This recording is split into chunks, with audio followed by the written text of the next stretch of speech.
Hello there, this is Dr. Kent Lofley. Thanks for taking a few minutes to learn how to improve your mood with exercise without going to the gym or taking any medications. So, exercise, as we know, is really good for our health, and our mental health is no exception. Exercise has been shown to help people who don't have depression stay feeling well, to not get depressed. It's a good way to treat depression, and it also helps treat anxiety. In fact, there's lots of studies that show that exercise works as well as other treatments that are commonly used for depression, like psychotherapy, medications, and behavioral therapy. A lot of people say, well, why does exercise work to help with my depression or my anxiety? And the answer is we're not quite sure.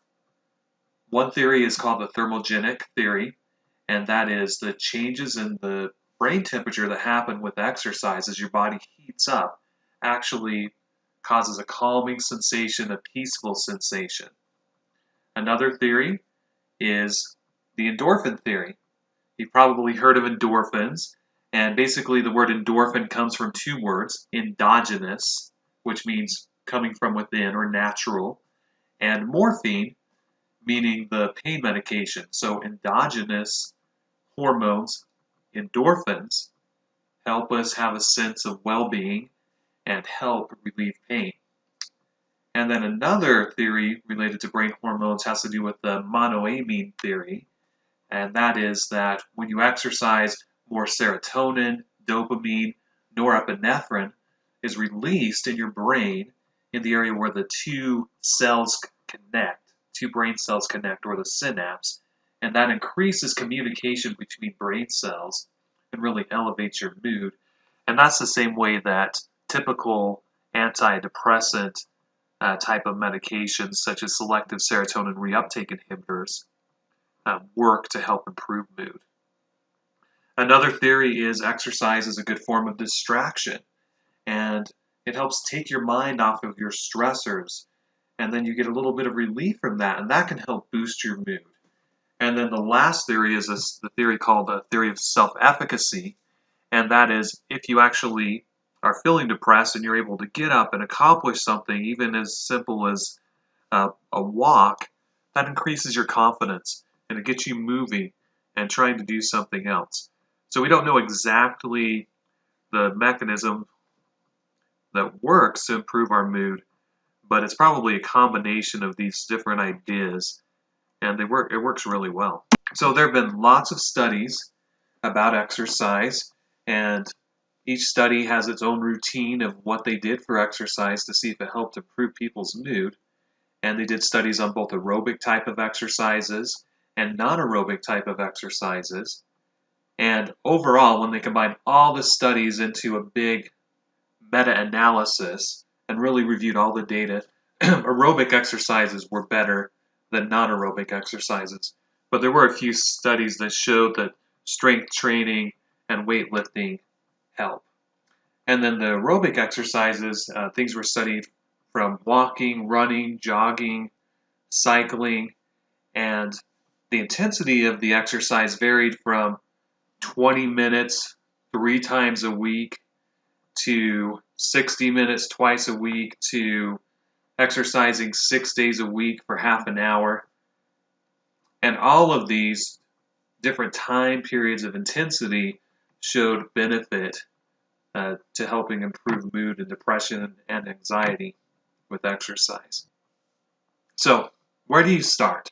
If you're not exercising right now, you want to improve your mood, start feeling happier, I recommend you start very simple. Start by walking 20 minutes a session 3 times a week, and exercise at the time that's most convenient for you. It also helps to make some type of commitment or challenge or have some way to record what you're doing. So some people like to use a Fitbit, and then it actually records their steps. They can share those steps with people on social media. You can use GPS watches, apps.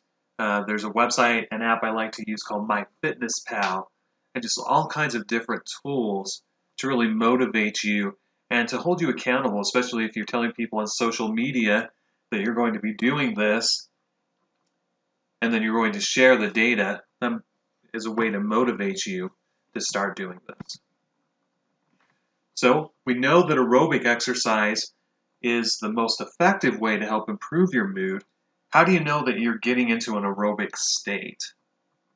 Well, and that is, you can look at your heart rate, and here's a table that shows what the 60% to 80% of a maximum heart rate would be based off of your age. So for me, I'm 37, so I could estimate here somewhere between 111, 148 beats per minute. Or if you don't want to stop to take your pulse, another way to do this is the talk, not sing approach. So this would be, you want to exert enough energy that you kind of would struggle to carry on a conversation, but you could, but you wouldn't be able to sing, okay? And so you want to get in that place where you're exercising just hard enough that you wouldn't be able to sing, but you could still carry on a conversation. So if you start this, you're doing great exercising 20 minutes, 3 times a week. The final goal, keep doing it. I mean, all of the really good data show that moderate intensity of aerobic exercise gives you the most benefit for increasing your mood. So what is that? 150 minutes of aerobic exercise a week, or 30 minutes 5 days a week, if you want to break it down like that. And you need to do it over a period of time. The studies, when all pulled together, showed that you get the most benefit if you keep this type of exercise routine for at least 9 weeks, and even more benefit beyond that. And you may say, well, 9 weeks is a long time. Well, if someone was to take an antidepressant and start it today, they won't see the maximum benefits of that antidepressant medication until 4 to 6 weeks from now. So exercise is definitely a viable alternative or replacement, or even to be used in combination with medications to help with depression and anxiety. So my challenge for you, make the commitment today to exercise 20 minutes, 3 times a week for the next week. Just start with 1 week. Share your triumphs, share your struggles with us. Make a comment, make a commitment that you're going to do this for yourself and your health so you can feel better. And if this video is helpful, share, like, comment. And then this is where I got the references for the material today. If you have any other questions, post them down in the comments. Thanks for watching.